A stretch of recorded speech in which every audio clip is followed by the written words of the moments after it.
was our job to defend the compound. I wish we could have been there. New information that the CIA station chief in Libya told Washington within 24 hours of the attack that it was carried out by militants. So why did the White House continue to lie? Retired U.S. Army Lieutenant Colonel Tony Shaffer with me in New York City, along with former CIA officer Gary Berntsen and former CIA operative Mike Baker joins us from Boston. Good evening, gentlemen. Thank you all for being with us this evening. All right, I'm going to ask a very general question. Do we even know officially how the ambassador died? I'll start with you. I have heard no final definitive report because they have been very slow. You had the woman, the mother of one of the folks on Smith, Sean Smith's mother. Everybody's in the same level of runaround. No one can answer questions directly, and there's no clear answer on this. And you know what's interesting, and I'll just add this. We spoke with Pat Smith today, who said she still doesn't know how her son died. But let me go to you, Gary. Any information? The only stories we've heard, and it's not confirmed, was he died of smoke inhalation. All right, and Mike, have you heard anything official, unofficially? No, not unofficial. There's been several different versions out there, but the only official line has been, as Gary said, smoke inhalation. All right, which is so sad. But look, guys, you just heard General McInerney, and he was talking about an intel report in a crisis that goes out from the field and pretty much goes everywhere. What's he talking about, Tony? There's something called a critic, which actually is a critical incident report, which actually is done rapidly on the spot, that goes out to everybody in the community, intelligence and national security, in real time. It tells them that essentially it's like a flare going up. It tells them that something critical is going on and you have to take action immediately. And specifically, and I was a chief of station 3 different times, so I've done this before.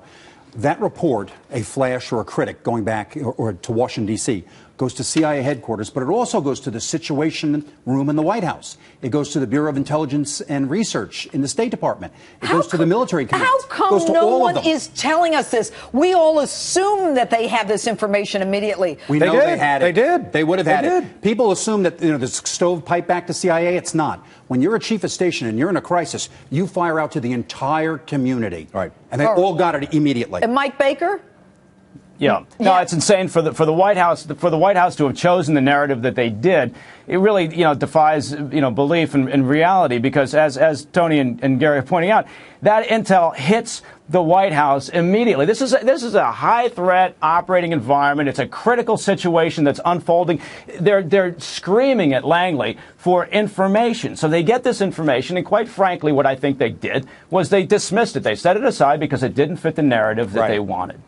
And at the end of the day, I mean, you guys are saying this on this show, but I'm not hearing a lot of military people saying, are you kidding? That's hogwash. They are. Look, I've been called in for folks who've never talked to me. And let me make a couple of things real clear. I've talked to folks who've seen the video. That video needs to get out. That video is damning. Congress, Darrell Issa asked for it. That video is damning. The next thing, I've talked to folks who tell me that they, through classified methods, they could have had an FBI team on the ground in less than 24 hours up and ready to go. In fact, Gary, you were on the ground or at the USS Cole, I should say. No, actually for East Africa. In 26 hours, we were on the ground and secured the ground there. But another piece of this that's not being discussed, and the president is a master at trying to deflect and change the subject, is that they could have at least put a team on the ground to help. They must have been screaming for help, those people out there. Of course they were screaming. And there was an option. There were options for them to help and intervene. They could have asked for an AC-130 Talon, which is a large aircraft with machine guns, computerized.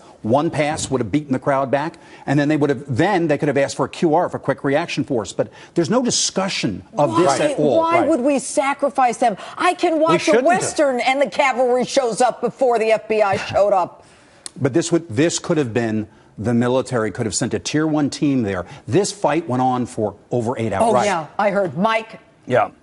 Well, I think Gary raised a point that has been really infuriating for me, and I know a lot of people, is the idea of deflection. And I think the White House has been actually very successful in kind of refocusing this. So now look, what are we doing? We're discussing what was the intelligence just before or just after, instead of saying, wait a minute, a year ago, they failed to do the proper thing. They failed to do a proper risk assessment of a high-threat operating environment and devote the resources to secure the facility. They failed to have a crisis management plan that allowed for what happens in a situation where you get a goat rope like this and suddenly you need a counter-assault team in there in rapid response. They failed to do all the basics that they should have done a year ago when they decided. I mean, look at this. They had an annex. For crying out loud, in a war zone, you've got an annex. What does that mean? That means you've got people moving back and forth between these various locations. Anytime you've got movement, you've got a security problem. It was a mile away. Yeah, exactly. No.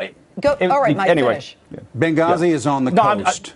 You wouldn't even ask for diplomatic entry. They probably were thinking this through. Should we go or not? We would be violating Libyan airspace. So what for Libyan airspace? Go in and save your people. The government would have supported this, I'm sure. The other thing, very clear on this, when we invaded Grenada in '83, it took 6 hours to plan the cycle to invade a country. We could have had people there if MU was sitting right off the coast, a Marine Amphibious Unit, in there in 30 minutes or less. All right, you know what? I'm comforted, guys, in hearing this because I am so frightened that we are so derelict in our duties. That's the key. And by the way, how does the intelligence community feel that they got not just thrown out of the bus, they got driven over back and forth a few times? Probably not too good. Well, look, why didn't the White House have their back? One of the problems here is the intelligence community becomes the scapegoat always. If we get it right, they take credit. If we get it right and they don't like it, they throw us under the bus. And that's what you've seen here for the past 6 weeks. Last word, fast.